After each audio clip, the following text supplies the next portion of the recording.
सके। ते अज साडी आउंदी जनरेशन नूं इह लगूगा कि साडी आम वरतों च आउण वाली किसी भी वस्तु का नाम साडी आप दी बोली च नहीं आ। तुहानूं इह लगूगा कि शायद साडी बोली किसी पक्ष तो गरीब आ। दूजे पासे जिन्हां को राज आ उन्हां ने हर स्कीम आ जिहड़ी सरकार दी ਉਹਦਾ ਨਾਮ ਕਾਹਦੇ 'ਚ ਕਰਤਾ ਆ, ਉਹ ਹਿੰਦੀ ਤੇ ਸੰਸਕ੍ਰਿਤ ਦੇ ਵਿੱਚ ਪਿਛਲੇ 10 ਸਾਲਾਂ 'ਚ ਹਰ ਸਕੀਮ ਹਰ ਸੰਸਥਾ ਉਹਦਾ ਨਾਮ ਧੜਾ ਧੜਾ ਜਿਹੜਾ ਉਹਨਾਂ ਨੇ ਆਪਦੀਆਂ ਬੋਲੀਆਂ 'ਚ ਰੱਖਿਆ ਆ। ਤੇ ਸਾਡੇ ਕੋਲ ਜਦੋਂ ਤੁਹਾਡੇ ਕੋਲ ਕੋਈ ਪ੍ਰੋਡਕਸ਼ਨ ਤੁਹਾਡੇ ਹੱਥ 'ਚ ਨਹੀਂ ਆ, ਕੋਈ ਪੈਦਾਵਾਰ ਤੁਸੀਂ ਨਹੀਂ ਕਰ ਰਹੇ, ਕੁਝ ਨਵਾਂ ਨਹੀਂ ਸਿਰਜ ਰਹੇ, ਤਾਂ ਤੁਸੀਂ ਕਿਸੇ ਨਵੀਂ ਚੀਜ਼ ਨੂੰ ਨਾਮ ਨਹੀਂ ਦੇ ਸਕਦੇ ਜਿਹਦੇ 'ਚ ਨਿਤ ਦਿਨ ਤੁਹਾਡੀ ਬੋਲੀ ਗਰੀਬ ਹੋ ਰਹੀ। ਜਿੱਥੇ ਤੁਹਾਡੇ ਕੁਦਰਤੀ ਸਰੋਤ ਜੇ ਭਾਰਤ ਦੇ ਸਾਰੇ ਦਰਿਆ ਪੂਜਣਯੋਗ ਨੇ, ਸਾਰੀਆਂ ਨਦੀਆਂ ਪੂਜਣਯੋਗ ਨੇ, ਤਾਂ ਸਤਲੁਜ ਰਾਵੀ ਬਿਆਸ ਪੂਜਣਯੋਗ ਕਿਉਂ ਨਹੀਂ? ਅੱਜ ਪਿੱਪਰ ਨੇ ਤੁਹਾਡੇ ਉਸ ਦਰਿਆ ਦਾ ਉਹ ਹਾਲ ਕੀਤਾ ਆ ਕਿ ਸਤਲੁਜ ਦਾ ਨਾਮ ਲੈਂਦੇ ਆ ਤੁਹਾਡੇ ਮਨਾਂ ਦੇ ਵਿੱਚ ਕਾਲਾ ਪਾਣੀ ਚੱਲਦਾ ਨਜ਼ਰ ਆਊਗਾ, ਤੁਹਾਡੇ ਮਨਾਂ ਦੇ ਵਿੱਚ ਟਿੱਬਿਆਂ ਤੇ ਜਿਹੜੀ ਰੇਤਾ ਉੱਡਦੀ ਨਜ਼ਰ ਆਊਗੀ। ਇੱਥੋਂ ਤੱਕ ਜਿਹੜਾ ਸਾਈਕੋਲੋਜੀਕਲ ਲੈਵਲ ਤੱਕ ਜਿਹੜਾ ਪਿੱਪਰ ਆ ਉਹ ਤੁਹਾਨੂੰ ਹਿੱਟ ਕਰ ਰਿਹਾ ਆ। ਕਿੱਥੋਂ ਤੱਕ ਪੇਪਰ ਜਿਹੜਾ ਉਹ ਘਾਤ ਨਹੀਂ ਲਾ ਚੁੱਕਾ? ਕਿਹੜੀ ਸੰਸਥਾ ਜਿਹੜੀ ਆ ਤੁਹਾਡੀ ਉਹ ਬਿਲਕੁਲ ਡੰਕੇ ਦੀ ਚੋਟ ਤੇ ਸਿੱਖਾਂ ਦੀ ਸੋਵਰੈਨਿਟੀ ਦੀ ਗੱਲ ਕਰਦੀ ਹੋਵੇ? ਮੈਨੂੰ ਦੱਸ ਦਿਓ, ਕੋਈ ਨਹੀਂ ਕਰ ਰਹੀ। ਪਾਤਸ਼ਾਹ ਦੀ ਬਖਸ਼ੀ ਫਤਿਹ ਨਾਲ ਸਾਂਝ ਪਾਈਏ। ਵਾਹਿਗੁਰੂ ਜੀ ਕਾ ਖਾਲਸਾ, ਵਾਹਿਗੁਰੂ ਜੀ ਕੀ ਫਤਿਹ। ਸਭ ਤੋਂ ਪਹਿਲਾਂ ਤਾਂ ਜਥੇਬੰਦੀ ਦਲ ਖਾਲਸਾ ਦਾ ਧੰਨਵਾਦ ਕਿ ਉਹਨਾਂ ਸਾਡੇ ਜ਼ਿਲ੍ਹੇ ਗੁਰਦਾਸਪੁਰ ਦੇ ਵਿੱਚ ਇਹ ਪ੍ਰੋਗਰਾਮ ਰੱਖਿਆ ਆ। ਤੇ ਜਦੋਂ ਕੌਮਾਂ ਦੇ ਸੰਘਰਸ਼ ਚੱਲਦੇ ਆ ਤਾਂ ਉਹਦੇ ਵਿੱਚ ਸਿਰੜ, ਸਿਦਕ, ਸਬਰ ਇਹ ਬਹੁਤ ਵੱਡੀਆਂ ਚੀਜ਼ਾਂ ਹੁੰਦੀਆਂ ਆ। ਤੇ ਜਿਨ੍ਹਾਂ ਦੀ ਮੂਰਤ ਭਾਈ ਗਜਿੰਦਰ ਸਿੰਘ, ਜਿਨ੍ਹਾਂ ਦੀ ਯਾਦ 'ਚ ਅਸੀਂ ਅੱਜ ਇੱਥੇ ਜੁੜ ਕੇ ਇਕੱਠੇ ਹੋਏ ਆ। ਤੇ ਜੋ ਅੱਜ ਸਾਡੇ ਸੈਮੀਨਾਰ ਦਾ ਵਿਸ਼ਾ ਆ ਸ਼ਹੀਦ, ਸੰਘਰਸ਼ ਅਤੇ ਆਜ਼ਾਦੀ,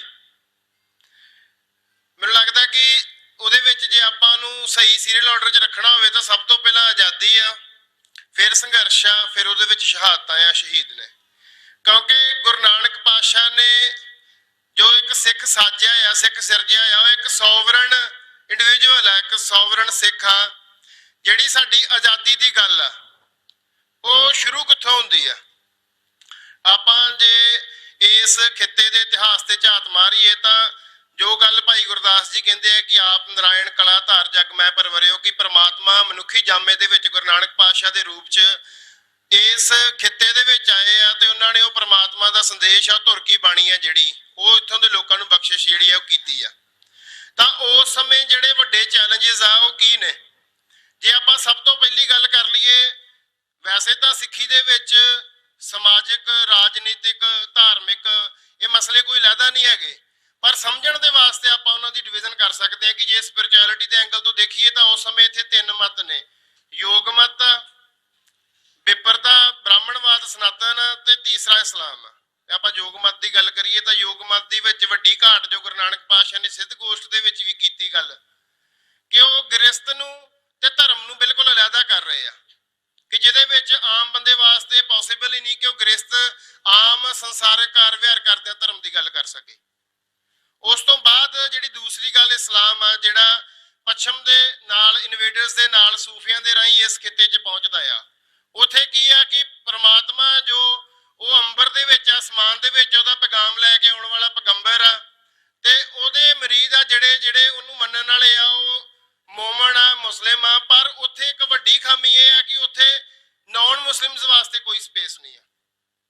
ਉਹਨਾਂ ਵਾਸਤੇ ਗੈਰ ਮੁਸਲਮਾਨ ਨੂੰ ਚਾਹੇ ਪਿਆਰ ਦੇ ਨਾਲ, ਪ੍ਰਚਾਰ ਦੇ ਨਾਲ, ਤੇ ਚਾਹੇ ਤਲਵਾਰ ਦੇ ਨਾਲ ਮੋਮਨ ਕਰਨਾ, ਮੁਸਲਮਾਨ ਬਣਾਉਣਾ ਉਹਨਾਂ ਵਾਸਤੇ ਪਵਿੱਤਰ ਕਾਜ ਆ। ਤੇ ਜੇ ਉਸ ਗੱਲ ਤੇ ਨਹੀਂ ਆਉਂਦੇ ਤਾਂ ਉਹਨਾਂ ਨੂੰ ਕਿਸੇ ਵੀ ਤਰ੍ਹਾਂ ਦੀ ਜਿਹੜੀ ਮੌਤ ਆ ਉਹ ਆਪਾਂ ਦੇਖਿਆ ਆ ਇਸ ਧਰਤੀ ਦੇ ਉੱਤੇ, ਉਹ ਸਾਰੀਆਂ ਚੀਜ਼ਾਂ ਵਾਪਰੀਆਂ ਆ। ਉਸ ਤੋਂ ਬਾਅਦ ਜਿਹੜੀ ਤੀਸਰੀ ਮੱਤ ਆ ਉਹ ਕੀ ਆ ਕਿ ਬ੍ਰਾਹਮਣ ਨੇ ਜੋ ਇੱਥੇ ਸੱਤਾ ਸਿਰਜੀ ਆ, ਜੋ ਪਿੱਪਰਵਾਦ ਆ, ਉਹਨੇ ਗੱਲ ਸਟੈਬਲਿਸ਼ ਕਰਤੀ ਕਿ ਪ੍ਰਮਾਤਮਾ ਵੱਲੋਂ ਹੀ ਬੰਦੇ ਜਿਹੜੇ ਆ ਉਹ ਦਰਜਾ ਬਦਰਜੀ 'ਚ ਬਣਾਏ ਗਏ ਆ, ਕਿ ਜਿਹੜਾ ਬ੍ਰਾਹਮਣ ਆ ਉਹ ਬ੍ਰਹਮਾ ਦੇ ਮੁਖ 'ਚ ਪੈਦਾ ਹੋ ਰਿਹਾ, ਜੋ ਖੱਤਰੀ ਆ ਉਹ ਬ੍ਰਹਮਾ ਦੇ ਡੌਲਿਆਂ 'ਚ ਪੈਦਾ ਹੋ ਰਿਹਾ, ਜੋ ਵੈਸ਼ ਆ ਉਹਦੇ ਪੱਟਾਂ 'ਚ, ਜੋ ਸ਼ੂਦਰ ਆ ਉਹਦੇ ਪੈਰਾਂ 'ਚ। ਵੀ ਉਹਨੇ ਇਹ ਗੱਲ ਲੋਕਾਂ ਨੂੰ ਉਹਨਾਂ ਦੀ ਸਾਈਕੀ ਦੇ ਵਿੱਚ ਪਾਤੀ ਕਿ ਪ੍ਰਮਾਤਮਾ ਵੱਲੋਂ ਹੀ ਦਰਜਾ ਬਦਰਜੀ ਬਣਾਈ ਗਈ ਆ। ਉਹ ਜਿਹੜਾ ਸਿਰਜਣਾ ਹੀ ਇਸ ਤਰੀਕੇ ਕੀਤੀ ਗਈ ਸ੍ਰਿਸ਼ਟੀ ਦੀ, ਤੇ ਜਿਹੜਾ ਉਹਦੀ ਉਲੰਘਣਾ ਕਰਦਾ ਆ ਉਹ ਦੇਵੀ ਦੇਵਤਿਆਂ ਦੇ ਕਹਿ ਸਕਦੇ ਆ ਕਿ ਗੁੱਸੇ ਦਾ, ਸ਼ਰਾਪ ਦਾ ਜਿਹੜਾ ਆ ਕਾਰਨ ਬਣਦੀ ਇੱਥੇ। ਤੇ ਉਹਨੂੰ ਸੋਧਣਾ, ਉਹਨੂੰ ਸਹੀ ਉਸ ਰੱਖਣਾ ਜਿਹੜੀ ਉਹ ਬ੍ਰਾਹਮਣ ਆਪ ਦੀ ਜ਼ਿੰਮੇਵਾਰੀ ਸਮਝਦਾ ਆ। ਤਾਂ ਇਹ ਉਸ ਸਮੇਂ ਦੀ ਮੈਂ ਬਿਲਕੁਲ ਬਰੀਫ ਤੁਹਾਡੇ ਨਾਲ ਡਿਸਕਸ ਕੀਤਾ ਹੈ ਕਿ ਉਸ ਸਮੇਂ ਦੇ ਹਾਲਾਤ ਨੇ ਜਿਹੜੇ ਤਿੰਨ ਮੱਤ ਇੱਥੇ ਧਰਮ ਦੇ ਉਸ ਸਮੇਂ ਐਗਜ਼ਿਸਟ ਕਰਦੇ ਸੀ।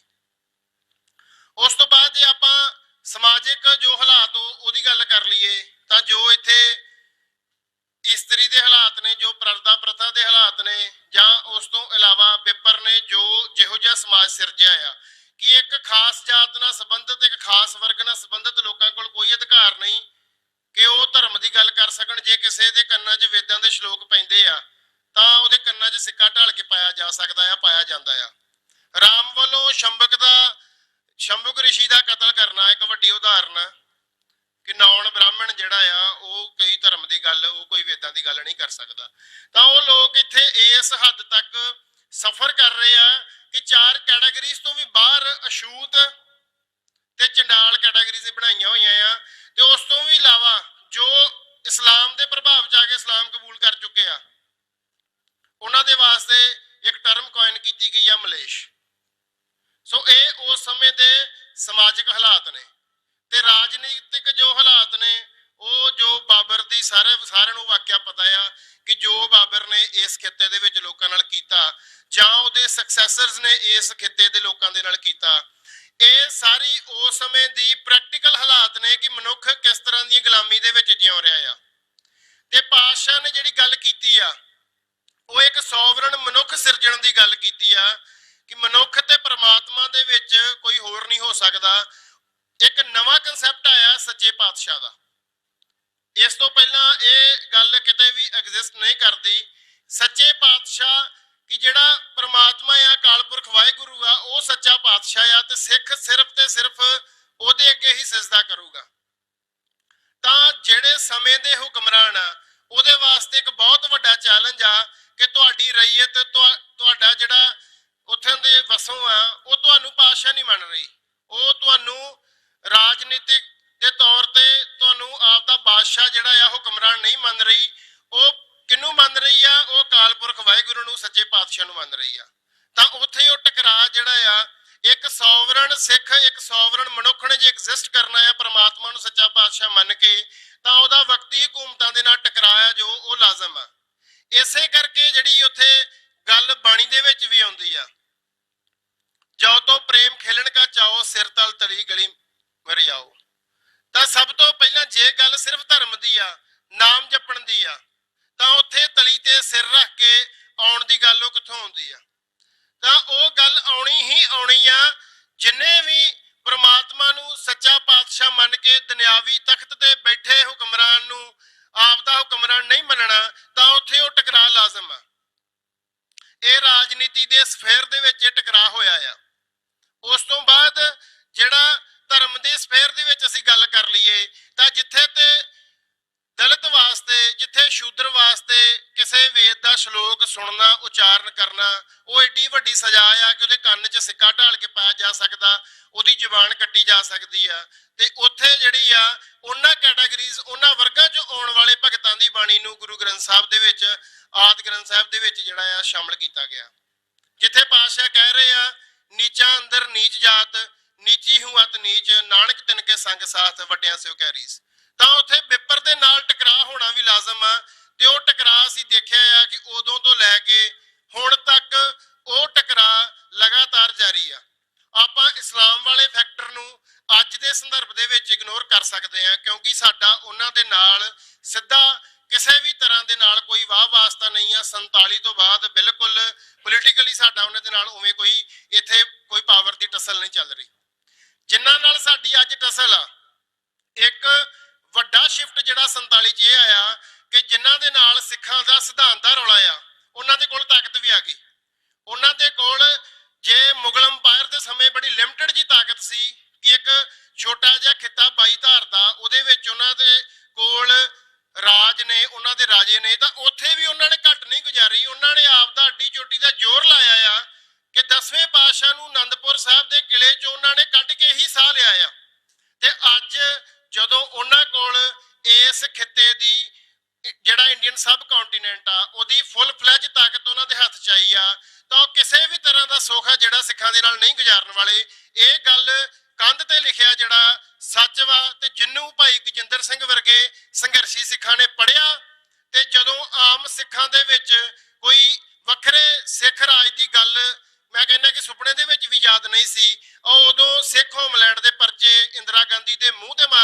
ਜਿਹੜਾ ਬੰਦਾ ਆ ਉਹ ਤੁਸੀਂ ਦੇਖੋ ਕਿ ਉਹਨਾਂ ਨੇ ਉਹ ਸ਼ਹਾਦਤ ਦਾ ਰਸਤਾ, ਉਹ ਸ਼ਹਾਦਤ ਦਾ ਸਫ਼ਰ ਉਦੋਂ ਹੀ ਚੁਣਿਆ ਆ। ਜੇ ਗੁਰੂ ਨਾਨਕ ਪਾਤਸ਼ਾਹ ਬਾਬਰ ਨੂੰ ਜਾਬਰ ਕਹਿ ਰਹੇ ਆ, ਪਾਂਧੇ ਦੇ ਬਣਾਏ ਨਿਜ਼ਾਮ ਨੂੰ ਜਿਹੜਾ ਆ ਉਹ ਬਿਲਕੁਲ ਰੱਦ ਕਰ ਰਹੇ ਆ, ਤਾਂ ਉਸ ਸਮੇਂ ਦੀਆਂ ਜੋ ਪ੍ਰੈਕਟੀਕਲ ਹਾਲਾਤ ਨੇ ਉਹਨਾਂ ਨੂੰ ਚੈਲੰਜ ਕਰ ਰਹੇ ਆ। ਜੇ ਦੂਜੇ ਪਾਤਸ਼ਾਹ ਹਮਾਯੂ ਜਦੋਂ ਉਹਨਾਂ ਦੇ ਦਰਬਾਰ ਦੇ ਵਿੱਚ ਆ ਕੇ ਮਿਆਨ ਚੋਂ ਤਲਵਾਰ ਖਿੱਚਦਾ ਆ ਤਾਂ ਉਹਦੀ ਤਲਵਾਰ ਮਿਆਨ ਦੇ ਵਿੱਚ ਅਟਕ ਜਾਂਦੀ ਆ, ਤੇ ਪਾਤਸ਼ਾਹ ਇੱਕ ਬਚਨ ਕਹਿੰਦੇ ਆ ਕਿ ਜਿੱਥੇ ਤਲਵਾਰ ਕੱਢਣੀ ਸੀ ਉੱਥੇ ਤੁਹਾਡੇ ਕੋਲ ਨਿਕਲਦੀ ਨਹੀਂ, ਤੇ ਤੁਸੀਂ ਜਿਹੜੇ ਮਜਲੂਮ ਨਿਹੱਥਿਆਂ ਤੇ ਜਿਹੜਾ ਆ ਜ਼ੁਲਮ ਕਰਨਾ ਜਾਣਦੇ ਜੀ।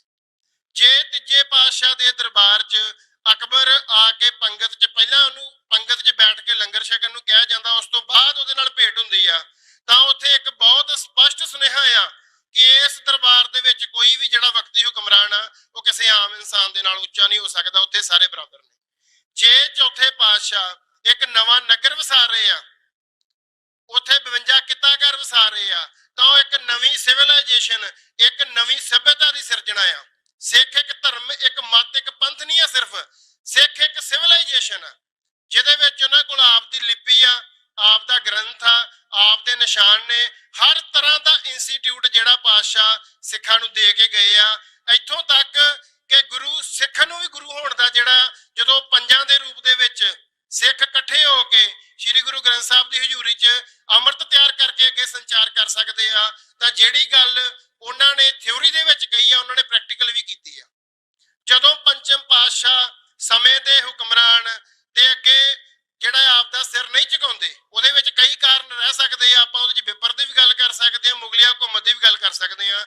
ਉਹ ਸ਼ਹਾਦਤ ਦਿੰਦੇ ਆ ਤਾਂ ਸਿੱਖਾਂ ਵਾਸਤੇ ਜਿਹੜਾ ਸੰਦੇਸ਼ ਆ ਉਹ ਬਹੁਤ ਸਪਸ਼ਟ ਆ ਕਿ ਪੰਜ ਸਿੱਖ ਜਿਹੜੇ ਪਾਤਸ਼ਾਹ ਦੇ ਨਾਲ ਗਏ ਸੀ, ਉਹਨਾਂ ਨੇ ਸੁਨੇਹਾ ਭੇਜਿਆ ਕਿ ਹੁਣ ਸਮਾਂ ਜਿਹੜਾ ਆ ਉਹ ਤਲਵਾਰਾਂ ਧਾਰਨ ਕਰਨ ਦਾ ਆ। ਉਸ ਤੋਂ ਬਾਅਦ ਛੇਵੇਂ ਪਾਤਸ਼ਾਹ ਮੀਰੀ ਪੀਰ ਦੀਆਂ ਤਲਵਾਰਾਂ ਧਾਰਨ ਕਰਕੇ ਤਖਤ ਜਿਹੜਾ ਆ ਉਹ ਸਾਜਦੇ ਆ। ਤਾਂ ਇੱਕ ਬਹੁਤ ਸਪਸ਼ਟ ਸੰਦੇਸ਼ ਆ ਕਿ ਸਿੱਖ ਆਪਦੀ ਰਾਜਨੀਤੀ ਦੇ, ਆਪਦੀ ਹੋਣੀ ਦੇ ਜਿਹੜੀ ਜੀਵਨ ਜਾਚ ਸਿੱਖੀ ਦੇ ਰਹੀ ਆ, ਸਿਖਾ ਰਹੀ ਆ, ਉਹਨੂੰ ਸਥਾਪਿਤ ਕਰਨ ਵਾਸਤੇ, ਰਾਜਨੀਤਿਕ ਤਾਕਤ ਹਾਸਲ ਕਰਨ ਵਾਸਤੇ ਸੰਘਰਸ਼ ਕਰਨਗੇ।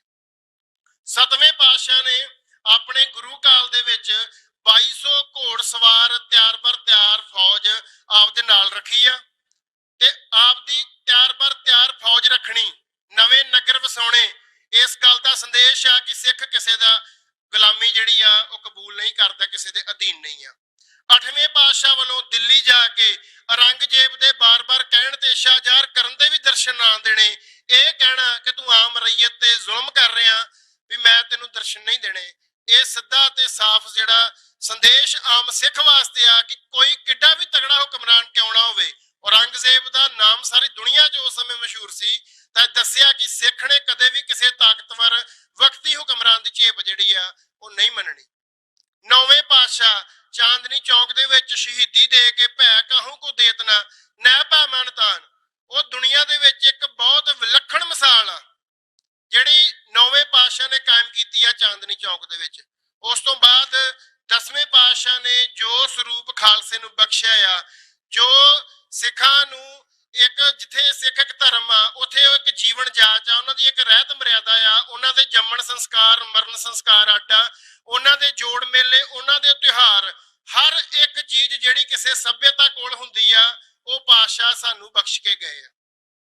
ਗੁਰੂ ਗ੍ਰੰਥ ਸਾਹਿਬ ਦੇ ਵਿੱਚ ਨਾਨਕ ਰਾਜ ਚਲਾਇਆ, ਸੱਚਕੋਟ ਸਤਾਣੀ ਨੀਵ ਦਾ ਸੰਕਲਪ ਆ ਜਿਹੜਾ ਉਹ ਦਰਜਾ। ਇਸ ਤੋਂ ਵੱਧ ਸਿੱਖਾਂ ਨੂੰ ਕੀ ਸਪਸ਼ਟਤਾ ਚਾਹੀਦੀ ਆ ਕਿ ਸਿੱਖਾਂ ਦਾ ਧਰਮ, ਸਿੱਖਾਂ ਦੀ ਰਾਜਨੀਤੀ, ਸਿੱਖਾਂ ਦਾ ਜੋ ਸਮਾਜਿਕ ਵਿਧਾਨ ਆ ਉਹ ਕਦੇ ਵੀ ਇੱਕ ਦੂਜੇ ਤੋਂ ਵੱਖ ਹੋ ਕੇ ਨਹੀਂ ਚੱਲ ਸਕਦੇ, ਉਹ ਹਮੇਸ਼ਾ ਜਿਹੜੇ ਆ ਉਹ ਇੰਟਰਮਿੰਗਲਡ ਰਹਿਣਗੇ, ਉਹ ਇਕੱਠੇ ਰਹਿਣਗੇ। ਸੋ ਜਿਹੜੀ ਗੱਲ ਹੁਣ ਅਸੀਂ ਇਹ ਸਾਰੇ ਮੈਂ ਬਹੁਤਾ ਲੰਮਾ ਨਹੀਂ ਖਿੱਚਣਾ ਲੈਕਚਰ ਨੂੰ, ਇੱਕ ਲੀਪ ਲੈਨੇ ਆ ਕਿ 47 ਤੋਂ ਬਾਅਦ ਦੀ ਜਿਹੜੀ ਅੱਜ ਦੇ ਹਾਲਾਤ ਨੇ ਉਹਦੀ ਅਸੀਂ ਗੱਲ ਕਰੀਏ ਤਾਂ ਵਿਪਰਨ ਜਿਹਦੇ ਨਾਲ ਸਾਡਾ ਸਿਧਾਂਤਕ ਰੌਲਾ ਆ, ਉਹਦੇ ਨਾਲ ਰਾਜਨੀਤਿਕ ਰੌਲਾ ਉਦੋਂ ਹੋ ਜਾਂਦਾ ਹੈ ਜਦੋਂ ਉਹ ਇਸ ਤਖਤ ਦੇ ਉੱਪਰ ਪੂਰੀ ਤਰ੍ਹਾਂ ਦੇ ਨਾਲ ਕਾਬਜ ਹੁੰਦਾ ਆ। ਤਾਂ ਤੁਹਾਡੇ ਵਾਸਤੇ ਆਪ ਦੀਆਂ ਰਹੁ ਰੀਤਾਂ, ਆਪ ਦੇ ਜਿੰਨਾ ਚਿਰ ਤੁਹਾਡੇ ਉੱਪਰ ਕੋਈ ਫੋਰਨ ਤੋਂ ਬੰਦਾ ਰਾਜ ਰੂਲ ਕਰ ਰਿਹਾ ਜਿਹਦੇ ਨਾਲ ਤੁਹਾਡਾ ਉਵੇਂ ਸਿਧਾਂਤਕ ਵਖਰੇਵਾਂ ਜਿਹੜਾ ਆ ਉਵੇਂ ਨਹੀਂ ਆ, ਜਿਹਦੇ ਨਾਲ ਤੁਹਾਡੀ ਸ਼ਰੀਕੇਬਾਜ਼ੀ ਆ, ਜਦੋਂ ਉਹਦੇ ਹੱਥ 'ਚ ਤਾਕਤ ਆਊਗੀ। ਸ਼ਰੀਕੇਬਾਜ਼ੀ ਅਸੀਂ ਨਹੀਂ ਮੰਨਦੇ, ਪਰ ਉਹ ਜਿਹੜਾ ਸਿੱਖ ਨੂੰ ਸ਼ਰੀਕ ਵਜੋਂ ਦੇਖਦਾ ਆ, ਪੇਪਰ ਆ ਜੋ ਉਹ ਸ਼੍ਰੀ ਗੁਰੂ ਗ੍ਰੰਥ ਸਾਹਿਬ ਨੂੰ, ਸਿੱਖਾਂ ਨੂੰ, ਸਿੱਖੀ ਨੂੰ, ਸਿੱਖੀ ਜੀਵਨ ਜਾਚ ਨੂੰ ਪੰਜਾਬੀ ਬੋਲੀ ਨੂੰ, ਗੁਰਮੁਖੀ ਲਿਪੀ ਨੂੰ ਉਹ ਆਪਦੇ ਸ਼ਰੀਕ ਵਜੋਂ ਦੇਖਦਾ ਆ, ਤਾਂ ਜਦੋਂ ਉਹਦੇ ਹੱਥ 'ਚ ਤਾਕਤ ਆਊਗੀ ਤਾਂ ਉਹ ਹਰ ਸੰਭਵ ਕੋਸ਼ਿਸ਼ ਕਰੂਗਾ ਕਿ ਇਹਨਾਂ ਸਾਰੀਆਂ ਚੀਜ਼ਾਂ ਨੂੰ ਜੋ ਆ ਮਲਿਆਮੇਟ ਕੀਤਾ ਜਾਵੇ, ਤੇ ਉਹਨੇ ਟਿੱਲ ਦਾ ਜ਼ੋਰ ਲਾ ਕੇ ਮਲਿਆਮੇਟ ਕੀਤਾ ਵੀ ਆ। ਚਾਹੇ ਸਿੱਖਾਂ ਕੋਲ ਅੱਜ ਅਸੀਂ ਕਹਿ ਸਕਦੇ ਹਾਂ ਕਿ ਪੰਜਾਬੀ ਬੋਲੀ ਦੇ ਆਧਾਰ ਤੇ ਪੰਜਾਬ ਹੈਗਾ ਆ, ਪਰ ਕੋਈ ਵੀ ਸੀਰੀਅਸ ਐਫਰਟ ਨਹੀਂ ਹੋਇਆ ਕਿ ਪੰਜਾਬੀ ਬੋਲੀ ਜਿਹੜੀ ਆ ਉਹ ਅਮੀਰ ਹੋ ਸਕੇ, ਉਹ ਬਚ ਸਕੇ।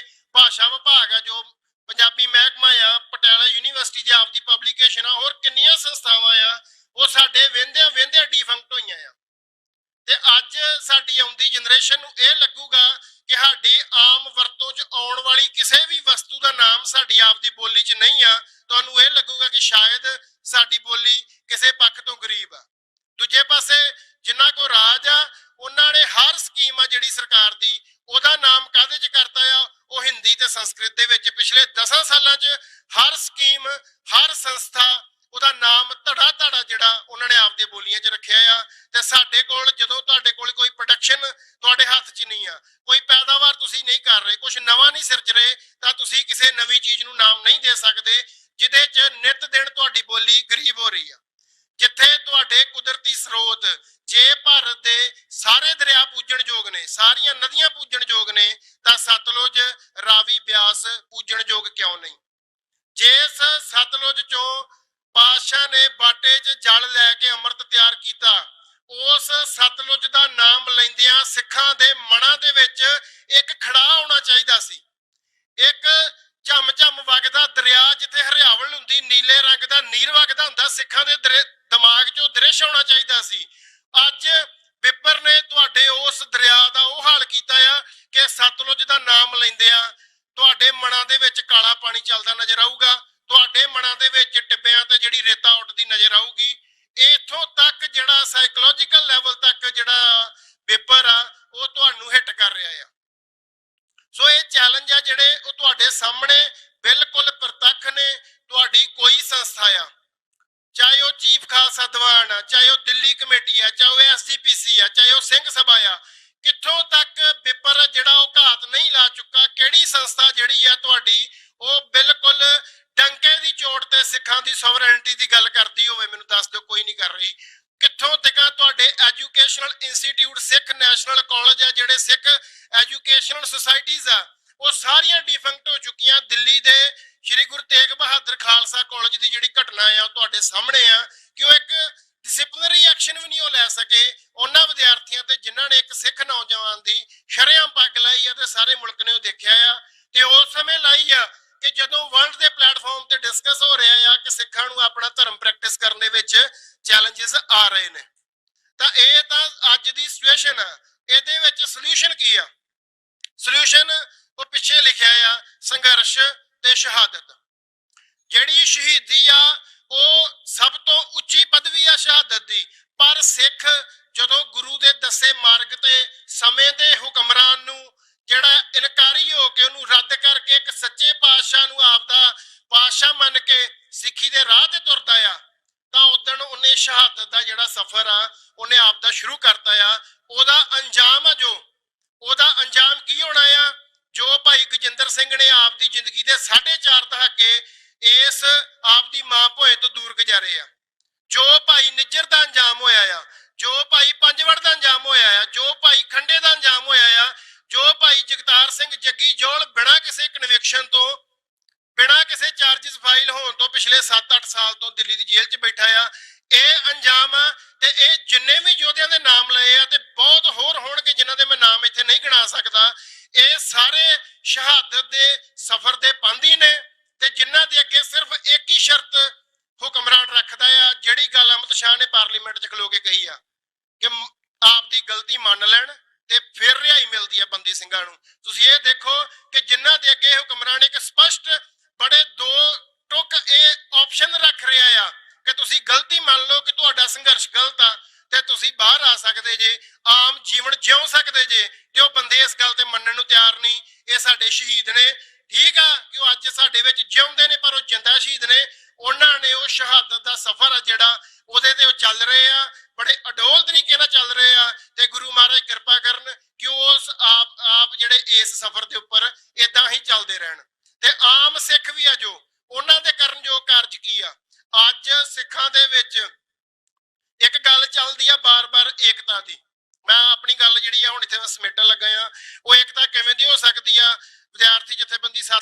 ਜੋ ਸਾਡੀ ਸਮਝ ਆ ਕਿ ਕਦੇ ਵੀ ਏਕਤਾ ਦਾ ਮਤਲਬ ਇਹ ਨਹੀਂ ਹੁੰਦਾ ਕਿ ਕੋਈ ਸਿਰਫ ਇੱਕ ਸੰਸਥਾ ਬਣ ਜੇ, ਇੱਕ ਜਥੇਬੰਦੀ ਬਣ ਜੇ ਜਾਂ ਕੋਈ ਇੱਕ ਜਥੇਬੰਦੀ ਆ ਉਹ ਸਾਰਿਆਂ ਨੂੰ ਡੋਮੀਨੇਟ ਕਰੇ। ਏਕਤਾ ਦਾ ਮਤਲਬ ਇਹ ਆ ਕਿ ਸਿੱਖਾਂ ਦੀ ਹਰ ਫੀਲਡ ਦੇ ਵਿੱਚ, ਹਰ ਖੇਤਰ 'ਚ ਕੰਮ ਕਰਦੀਆਂ ਜਿੰਨੀਆਂ ਵੀ ਸੰਸਥਾਵਾਂ ਆ, ਉਹਨਾਂ ਦਾ ਜ਼ੋਰ ਆ ਜਿਹੜਾ ਉਹ ਸਿਰਫ ਤੇ ਸਿਰਫ ਆਪਣੇ ਖੇਤਰ 'ਚ ਅੱਗੇ ਵਧਣ ਤੇ ਲੱਗੇ। ਉਹਨਾਂ ਦਾ ਜ਼ੋਰ ਕਿਸੇ ਹੋਰ ਸਿੱਖ ਸੰਸਥਾ, ਕਿਸੇ ਹੋਰ ਸਿੱਖ ਵਿਅਕਤੀ, ਕਿਸੇ ਹੋਰ ਸਿੱਖ ਇੰਸਟੀਚਿਊਟ ਦੇ ਪੈਰ ਵੱਢਣ ਤੇ ਨਾ ਲੱਗੇ।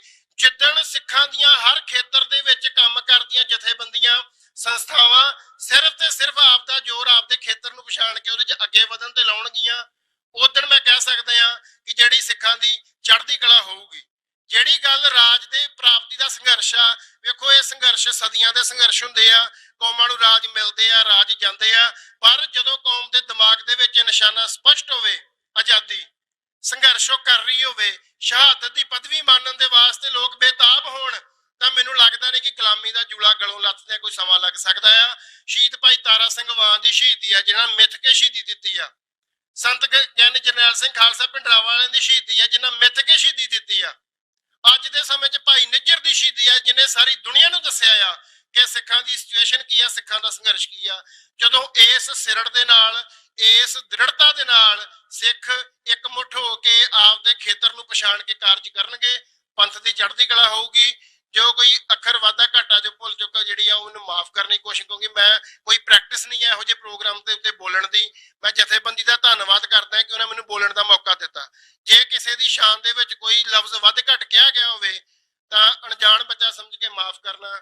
ਵਾਹਿਗੁਰੂ ਜੀ ਕਾ ਖਾਲਸਾ, ਵਾਹਿਗੁਰੂ ਜੀ ਕੀ ਫਤਿਹ।